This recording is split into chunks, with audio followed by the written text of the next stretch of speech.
वृंदावन बिहारी लाल की जय।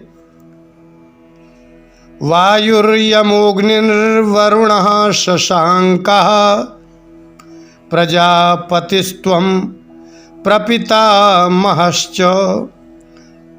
नमो नमस्तेस्तु सहस्रकृत्वः पुनश्च भूयोऽपि नमो नमस्ते।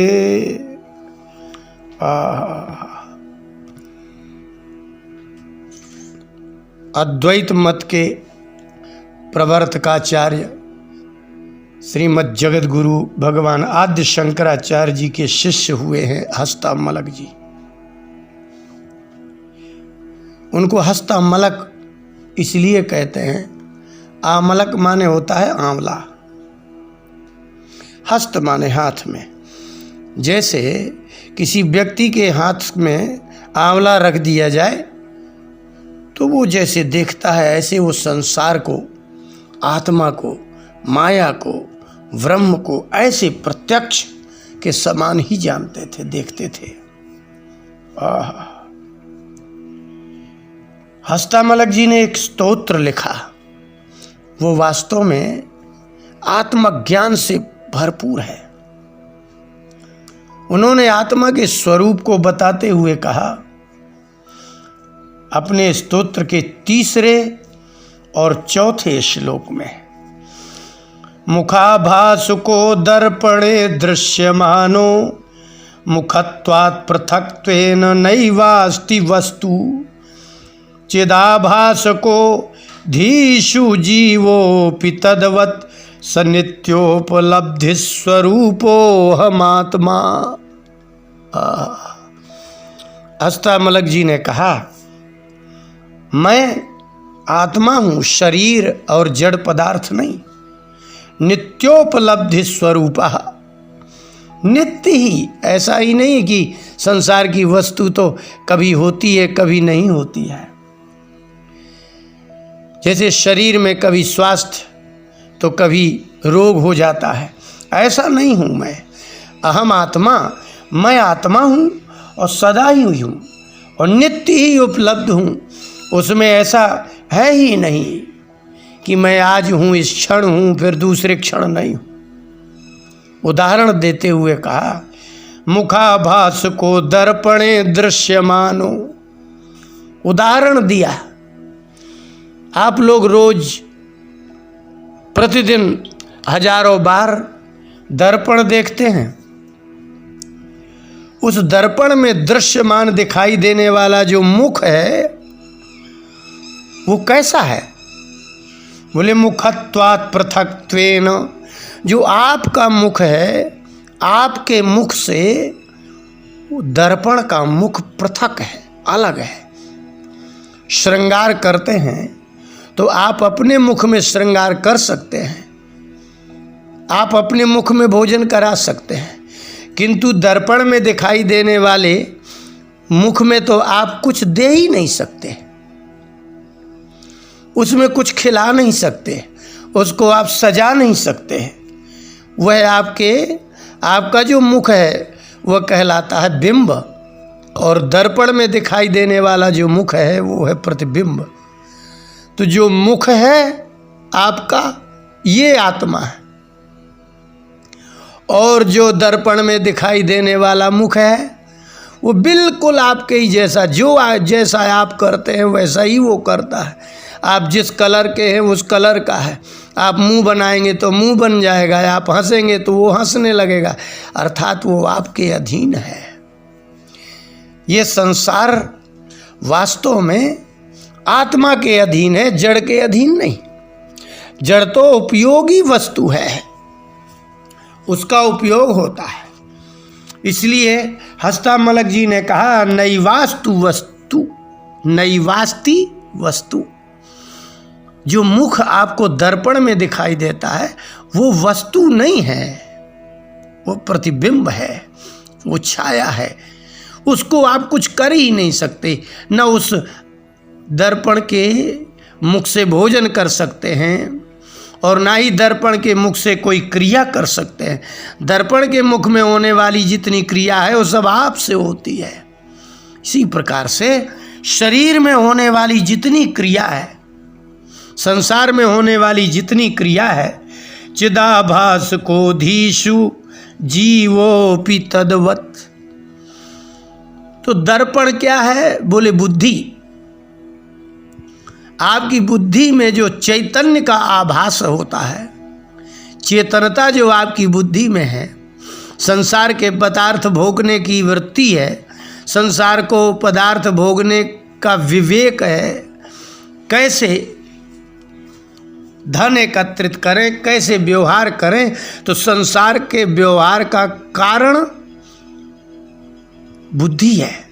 लेकिन जो बुद्धि में जीवत्व दिखाई दे रहा है, जो कहता है कि मैं हूँ, बुद्धि में जो मैं और ममता का भाव रहता है, वो वास्तव में दर्पण में दिखाई देने वाला मुख के समान चैतन्य है। तो चैतन्य प्रधान कौन हुआ? तो प्रधान चैतन्य तो वो ये है,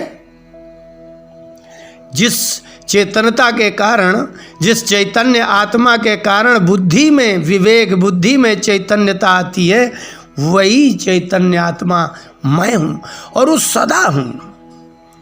यथा दर्पणा भाव आभास हानऊ। चौथे श्लोक में हस्तामलक जी ने कहा कि आप विचार करिएगा, यदि आपको पानी ना मिले तो आप अपना मुख नहीं देख सकते, और यदि आपको दर्पण ना मिले, अर्थात जिसमें जिसमें प्रतिबिंब बनता है, मुख दिखता है, यदि वो ना मिले तो आपको अपना मुख भी नहीं दिखेगा। यथा दर्पणा भाव आभास हानऊ।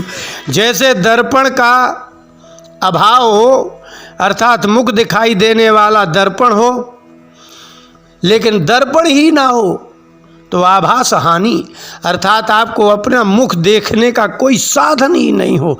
आपको क्या होगा? मुखम विद्यते कल्पहानि कल्पहीनम एकम।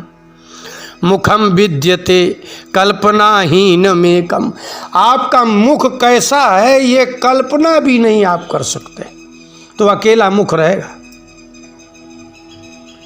यदि आपको मुख देखने का दर्पण अथवा मुख देखने का जल, प्रतिबिंब देखने का यदि कोई आपको द्रव्य ना मिले तो क्या होगा? बोले मुखम विद्यते, मुख तो रहेगा ना, लेकिन कल्पनाहीनम, आप कल्पना ही नहीं कर सकते कि मेरा मुख सुंदर है कि असुंदर है, और वह मुख एक ही रहेगा, दो होगा ही नहीं। ये दो मुख कब दिखते हैं? जब आपको कहीं दर्पण मिल जाता है। तथाधि वियोगे निराभास को यहाँ, हस्तामलक जी ने कहा, बुद्धि से पृथक हो जाए आत्मा, मैं ब्राह्मण हूँ, क्षत्रिय हूँ, मैं अमुक नाम का व्यक्ति हूँ, ये बुद्धि से अलग हो जाए तो निराभास का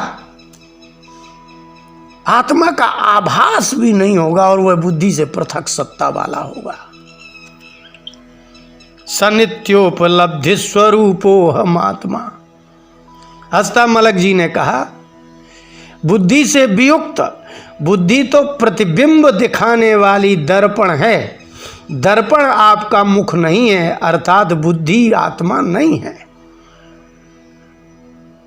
तो आत्मा का प्रतिबिंब, जीवत्व का प्रतिबिंब बुद्धि में आता है, और कहीं धी वियोग, बुद्धि का वियोग हो जाए तो निराभास का आत्मा का आभास भी नहीं होगा कि आत्मा है। आत्मा स्वतः स्वतंत्र, शुद्ध बुद्ध, निर्मल, निष्कलंक, बिल्कुल अपने स्वरूप में होगा। हस्तामलक जी ने कहा वो मैं हूँ। और नित्योपलब्धि स्वरूपा, सदा ही हूँ मैं। तब भी था जब ये बुद्धि नहीं थी, शरीर नहीं था, मन नहीं था, इंद्रियां नहीं थी, तब भी मैं था, वो आत्मा हूँ मैं। अर्थात शरीर में रहने वाला आपका बुद्धि, और बुद्धि में चैतन्य का आभास, संसार के पदार्थ जड़ हैं और जड़ पदार्थों में अर्थात जड़ शरीर में आपको लगता है कि मैं धनवान हूँ, मैं बलवान हूँ, मैं बुद्धिमान विद्वान हूँ, यह क्या है?